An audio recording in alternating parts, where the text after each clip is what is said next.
ইসলাম প্রতিষ্ঠার জন্য, ইসলাম বিজয় করার জন্য আগে পুরুষেরা আমরা জীবন দেই নাই, আগে তোমরা জীবন দেছো। কারা জীবন দিয়েছে?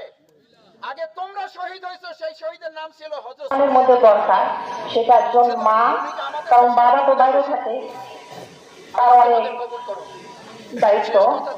মার দায়িত্বটাই মূলত মেন। এবং একজন স্কলার বলছিল যে একজন শিক্ষিত মা দাও, আমি একজন শিক্ষিত জাতি তোমাকে দিব।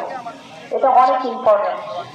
তো এই বিষয়টা অবশ্যই আমাদের অভিভাবকের জায়গা থেকে আমি বলবো যে প্রত্যেকটা মাকে অনেক বেশি সতর্ক হতে হবে। আমার আজকে ছেলের এই সম্মান, এটা শুধু আমি মনে করবো যে এই সম্মানটাকে ধরে রাখার জন্য একজন মার অনেক বেশি ভূমিকা, একজন গার্জেনদের অনেক ভূমিকা। স্কুল আছে, টিচার আছে, এটা তো আছে, কিন্তু আমাদের দায়িত্ব অনেক বেশি যে আমার সন্তানকে আসলে আমি সুশিক্ষায় শিক্ষিত করতে পারতেছি কিনা, যেটা